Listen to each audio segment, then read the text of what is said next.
पालखी सोहळा 2026 या निमित्ताने पुणे ग्रामीण पोलीस दलाकडून बंदोबस्ताची पूर्ण तयारी करण्यात आलेली आहे। पुणे ग्रामीण पोलीस दलाचा जे कार्यक्षेत्र आहे त्या कार्यक्षेत्रात एकूण 6 मानाचे पालखी जे आहे ते जात आहे इथून पंढरपूरला आणि संत ज्ञानेश्वर महाराज आळंदी देवस्थान इथून संत ज्ञानेश्वर याची पालखी आमच्याकडे झेंडेवाडी सासवड पोलीस स्टेशनच्या हद्दीमध्ये एंटर होत आहे आणि त्यातून सासवडला 2 दिवसाचा मुक्काम करून पुढे जेजुरीच्या नंतर वेलाचे नंतर नीरा मार्गे लोणंद सातारा जिल्ह्यात आगमन होत आहे। असा हे साधारण 55 किलोमीटरचा प्रवास जे आहे पुणे ग्रामीण पोलीस दलाचे कार्यक्षेत्रातून होत आहे। तसेच संत तुकाराम महाराज ह्या पालखीचा आगमन पुणे ग्रामीण पोलीस दलाचा कार्यक्षेत्र जे आहे त्याच्यात कुंजीरवाडी उर्ली कांचन पोलीस स्टेशनच्या हद्दीमध्ये होत आहे। त्याचे नंतर यवत, वरवंड, उंडवडी, बारामती, सणसर, इंदापूर आणि सराटी आणि पुढे अकलूज ला सोलापूर जिल्ह्यात जे आहे ते पालखी सोहळा जात आहे पंढरपूर जाण्यासाठी। ह्या रूट आमच्याकडे 160 किलोमीटर पेक्षा जास्त रूट आहे। ह्या दोघे पालखी सोहळ्यासाठी जे बंदोबस्त आहे ते नेमण्यात आलेला आहे। दोघे पालखी बरोबर पोलीस दलाचे सिनियर अधिकारी राहणार आहात। दोघे रूटवर एक ॲडिशनल SP रँकचे ऑफिसर जे आहे ते देखरेख अधिकारी म्हणून काम करणार आहे। पालखी सोहळ्याबरोबर एक SDPO रँकचा ऑफिसर, त्याचबरोबर इतर अधिकारी, SRPFचे जवान, QRT, त्याचबरोबर निर्भय पथक अशा टीम्स प्रत्येका पालखीबरोबर देण्यात आलेल्या आहेत। प्रत्येका पालखीबरोबर दोघे पालखी रूट जे आहे दोघे पालखी रूटवर आमचे फिरते पोलीस मदत केंद्र असणार आहे। याच्यात अधिकारी, तपासी अंमलदार सुद्धा राहणार आहे, कारण काही वेळी मिसिंगची कंप्लेंट, काही चोरीची कंप्लेंट आल्यानंतर त्याच ठिकाणी त्याची जे नोंदवण्याची सोय करण्यात आलेली आहे। त्याचबरोबर प्रत्येका पालखी रूटवर मुक्कामाच्या ठिकाणी आणि विसाव्याच्या ठिकाणी बंदोबस्त योग्य पद्धतीने लावून तिथे जे गर्दी नियंत्रण आहे, विशेष करून रांग व्यवस्था जे आहे ज्याचे एंट्री पॉइंट आणि एक्झिट पॉइंट वेगवेगळे असले पाहिजे असले प्रकारचा नियोजन करण्यात आलेला आहे। या रूटवर कुठेही रोड इंजिनिअरिंगचे जे काही प्रॉब्लेम्स होते, जेव्हा इतर काही समस्या होत्या, फॉर एक्झाम्पल वन विभागाशी रिलेटेड आहे, MSCBशी रिलेटेड आहे, BSNLशी रिलेटेड आहे, तर असे प्रत्येका विभागाबरोबर जे आहे ते पत्रव्यवहार करण्यात आलेला आहे आणि ते जी समस्या त्या ठिकाणची आहे त्याचं निराकरण करण्यासाठी समाधानक पद्धतीने कार्य करण्यात आलेले आहेत। या संत तुकाराम महाराज पालखी सोहळ्यावर 3 रिंगण, एक पहिला काठेवाडी, दुसरा बेलवंडी आणि तिसरा इंदापूर या ठिकाणी 3 गोल रिंगण जे आहे ते आयोजित करण्यात येत आहे। त्यासाठी योग्य बंदोबस्त पुरवण्यात आलेला आहे। प्रत्येका ठिकाणी ॲम्ब्युलन्स, पॉवर बॅकअप, योग्य पुरेशी लाईटची व्यवस्था असा नियोजन करण्यात आलेला आहे। कुठल्याही प्रकारचे गुन्हे घडते कामा नये किंवा कुठल्याही प्रकाराची इव्हटीजिंग वगैरेचे गुन्हे घडता कामा नये आमचे क्राईम ब्रांच आणि महिला पोलिसाचे विशेष पथक दोघे पालखी रूटवर सतत कार्यरत असणार आहे। त्या रूटवर सुद्धा CCTV चलंत असणार आहे। आणि चेन स्नॅचिंग, पिक पॉकेटिंग किंवा इतर काही गुन्हे घडू नये त्यासाठी योग्य दखल देण्यात आलेली आहे. काही लोक बिना परवाना त्या रूटवर ड्रोन उडवण्याचा प्रयत्न करत आहे, त्यासाठी सुद्धा योग्य प्रतिबंधक कारवाई करण्यात आलेली आहे. ह्याशिवाय ह्या पालखी सोहळ्याचा बंदोबस्त करत असताना सर्वात मोठा जे एक बंदोबस्त लावला जाते ते ट्रॅफिक डायव्हर्शनचे आहे. कारण त्या रूटला येणारे आणि जाणारे सर्व रस्त्यावर कुठेही प्रकारच्या काही गाडी बंद पडणे किंवा त्या ट्रॅफिक वळवणे काही एखाद्या कारणाने, त्यासाठी कंटिंजन्सी रूट प्लॅन करण्यात आलेले आहे. कंटिंजन्सी रूटवर सुद्धा गुन्हे नियंत्रण दृष्टीने पोलीस दलातर्फे जे पेट्रोलिंग आहे, पोलीस पेट्रोलिंग ठेवण्यात आलेली आहे. भाविकाला कुठल्याही प्रकारची गैरसोय होणार नाही यासाठी प्रत्येका प्रकारची काळजी जी आहे ती घेण्यात आलेली आहे. ह्या रूटवर काही वेळी काही स्वागत कक्ष उभे केले जातात. त्या स्वागत कक्षावर काही प्रकार खाऊचे जे पदार्थ ते आहे ते वारकऱ्याला दिले जातात. ते सर्वाचा वेलकम आहे त्यासाठी. परंतु त्या ठिकाणी DJ लावणे, गाणे वाजवणे किंवा अशा प्रकारचा कुठलाही नॉईज पोल्युशन करणे त्यावर योग्य प्रतिबंध कारवाई सुरुवातीपासून करण्यात आलेली आहे. DJ फ्री आणि लाऊडस्पीकर फ्री हे वारी जे असणार आहे. त्याच्याबरोबर पुणे ग्रामीण पोलीस दलातर्फे दोघे पालखी सोहळ्याबरोबर मिळून आणि वारकऱ्याबरोबर मिळून एक हरित वारीचा कन्सेप्ट राबवण्यात आलेला आहे. मागच्या वर्षीसुद्धा अख्खे रूटवर प्लांट लावण्यात आले होते. यावर्षीसुद्धा प्रत्येका पोलीस स्टेशनची हद्दीमध्ये त्या रूटवर जागोजागी जे आहे ते ट्री प्लांटेशन करण्यात येणार आहे. पाऊस सुरू झालेला आहे म्हणून आता लावण्यात आलेले जे झाडे आहे ते पुढच्या वर्षी अजून मोठे होऊन जाईल आणि पर्यावरणात एक चांगला इम्पॅक्ट त्याचा होईल. याशिवाय संपूर्ण बंदोबस्त जे येणार आहे त्याचे राहण्याची सोय, त्याची ट्रान्सपोर्टेशनची सोय हे सुद्धा चांगल्या प्रकारे करण्यात आलेली आहे. काही गोष्टी जे पुणे ग्रामीण पोलीस दलाकडे सध्या उपलब्ध नाही आहे ते दुसऱ्या घटकाकडून मागून घेतल्या गेल्या आहेत. जसा की सर्वेलन्स व्हॅन आहे किंवा इतर काही टेक्निकल सर्वेलन्सचे जे उपकरण आहे ते दुसऱ्या घटकाकडून विनंतीवर मागण्यात आलेलं आहे. ह्या बंदोबस्ताती योग्यप्रमाणे आमची तयारी आहे आणि आपण सर्वाला पालखी सोहळा 2026 याची खूप खूप शुभेच्छा.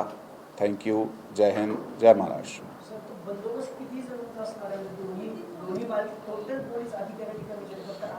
आपण साधारण 71 अधिकारी आणि कर्मचारी पकडले तर हे 5000चे जवळपास, त्यामध्ये होमगार्डसुद्धा आहात, पोलीस अधिकारी, वरिष्ठ अधिकारी, कनिष्ठ अधिकारी, त्याच्याबरोबर पोलीस अंमलदार, त्यांच्याबरोबर SRPFचे जवान, QRT, ट्रॅफिकचे अंमलदार आणि होमगार्ड हे सर्व मिळून 5000पेक्षा जास्त जे आहे ते बंदोबस्त जे आहे ह्या दोघे मार्गावर लावण्यात येणार आहे.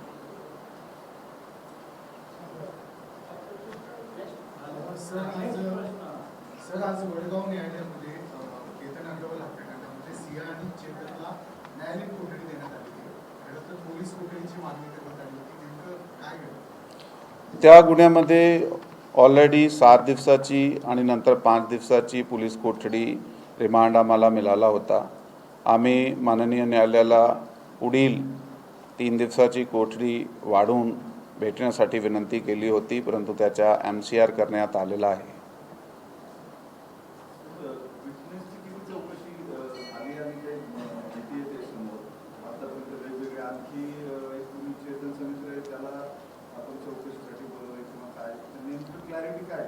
हे बघा, इन्व्हेस्टिगेशनचे जे फाईन नुएन्सेस असतात ते त्यांना गोपनीय ठेवले जातात.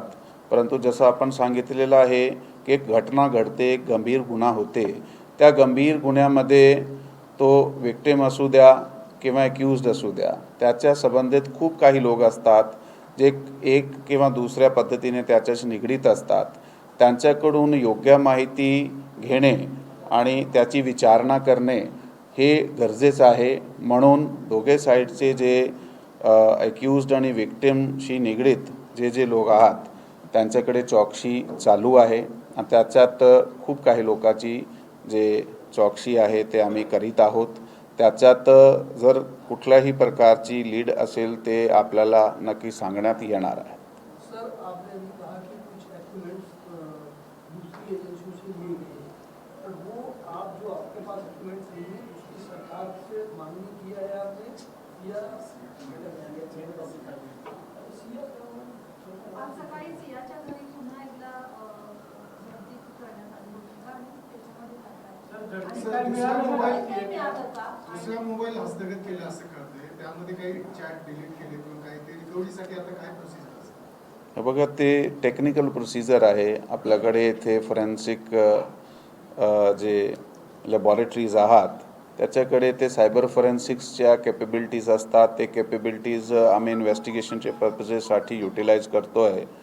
आणि तशाप्रमाणे कुठल्याही प्रकारच्या टेक्निकल डिव्हाइस असेल, इलेक्ट्रॉनिक डिव्हाइस असेल ज्याच्यामध्ये डेटा स्टोरेज होत आहे, ते जर डिलीट केला असेल कोणी त्याचे रिकव्हरीसाठी आणि रिट्रीवल डेटासाठी प्रयत्न केले जातात.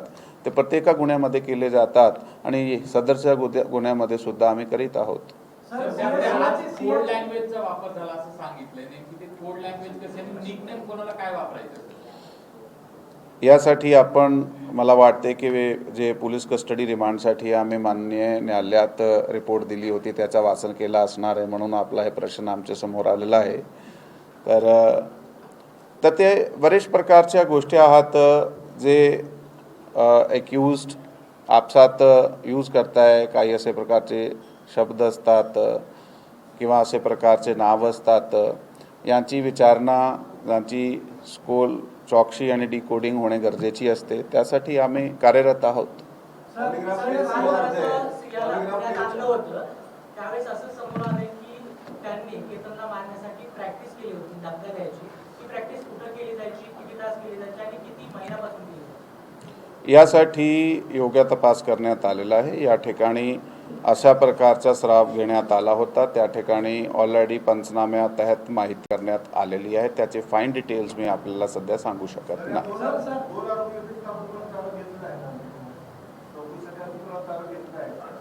नाही, विटनेस जाजवाब चालू आहात.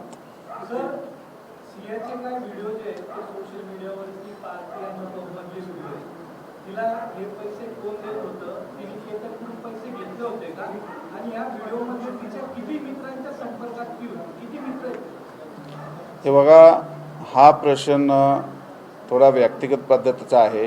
ज्यावेळी हा प्रश्नाचा घडलेले गुन्ह्याबरोबर डायरेक्ट किंवा इनडायरेक्ट संबंध येईल ती माहिती आपल्यासमोर नक्की देण्यात येईल. तेव्हापर्यंत ह्या सर्व गोष्टीवर कमेंट करणे सध्या योग्य नाही आहे.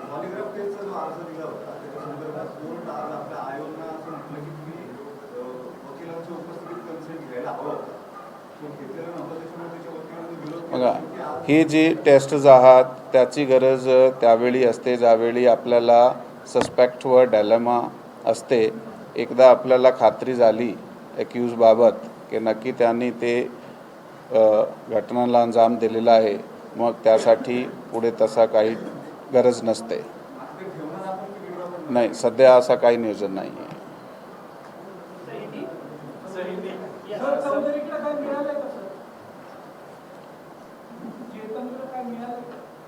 तो जाबजबाब मिळाले आहे. इंट्रोगेशनमध्ये खूप काही माहिती मिळालेली आहे. त्याच्याकडून खूप काही गोष्टी आहे जे त्यांनी वापरल्या होत्या ते जप्ती करण्यात आलेल्या आहात.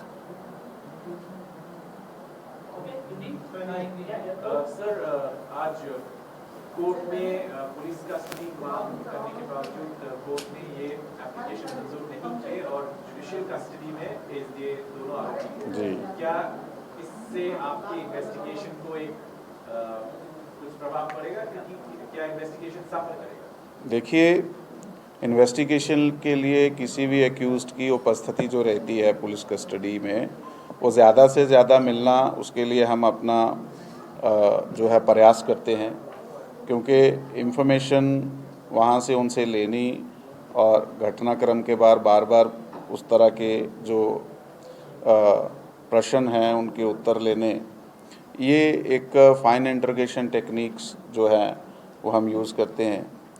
तो उसके लिए ज़्यादा पीसीआर मिलना is always good for us, परंतु कोटा ने, माननीय न्यायालय ने ऑलरेडी हमें 7 दिन का पीसीआर फिर 5 दिन का पीसीआर दिया है। हमने दोबारा प्रयास किए था कुछ और माहिती के लिए, but our investigation is going well. Sir Siya को पुणे में लाया गया था, इन्वेस्टिगेशन में क्या सामने आया है? मोबाइल भी जब्त किया गया है, कपड़े भी जब्त किए गए, ऐसे बोल रहे हैं। बिल्कुल। अतः अभी क्या होता है कि एक घटना जब घटती है उस समय बहुत सारे बिलोंगिंग्स रहते हैं, एक्यूज़ के रहते हैं, विक्टिम के रहते हैं, तो वो सारी चीज़ें इन्वेस्टिगेशन में ज़ब्त की जाती हैं और उसके लिए जो लीगल प्रोसीजर हैं वो प्रोसीजर के द्वारा हम जाके उसको ज़ब्त करते हैं। वही हमने यहाँ पे किया है। केतन को धक्का मारने के लिए प्रैक्टिस की गई थी, कितने महीनों से ये प्रैक्टिस की गई और ये कहाँ पे की गई? देखिए, मैंने अभी पहले मराठी में ये जो बाइट दिया है उसमें बोला कि फाइन नुएंसेस ऑफ जो इन्वेस्टिगेशन है उसके बारे में हम नहीं बता पाएंगे, लेकिन जिस जगह पे जिस तरह से उन्होंने इस तरह की कोई प्रैक्टिस की थी उसको पंचनामा करके हमने माहिती ली है, इतना बता सकते हैं। Sir, two questions. One is, why was the application for narco analysis or a polygraph test withdrawn? That's what the defense lawyer said. And secondly, is there any third person that the police is looking at as a person of interest in this investigation apart from Chetan and Sia? See, you have asked me 2 questions. The very first thing is that we haven't withdrawn anything. See, in any case, there are 2 things. One is when you have suspects in your custody, and the second thing is when you are convinced that they are the accused who exactly brought this thing to the realization. So, when you have realized this, then the accused are no more suspects as they are perceived to begin with. So, that procedure was initiated with that purpose. Yeah. So now that there are certain confirmations which have transpired during the investigation, so we are carrying out the investigation with the direction we are getting now on. Sir, the presence of any third person in the investigation, any person of interest? Investigation involves n number of people. As we record the statements, as we get information about, say, 2 people, and they lead us to another 3 people, they lead us to another 4 people. Every name transpiring in the investigation is inquired about. If we find there could be some information of interest for the sake of investigation, so we approach those people or we request them to come to the police station to cooperate in the investigation. So a few people have been requested for the same and they are cooperating with the investigation. There are a few people we are doing investigation. चेतनचा मित्र पण यामध्ये सहभागी होता, असं आहे का? So code language का use KIA था, ऐसा सामने आ रहा है। कोड लैंग्वेज क्या थी, वो शब्द क्या है? देखिए, डिजिटल जो डेटा रहता है किसी के पास भी, उसमें बहुत बार इनफॉर्मल लैंग्वेज का यूज़ किया जाता है और अलग अलग जो निक नेम्स और चीज़ों से एड्रेस किया जाता है।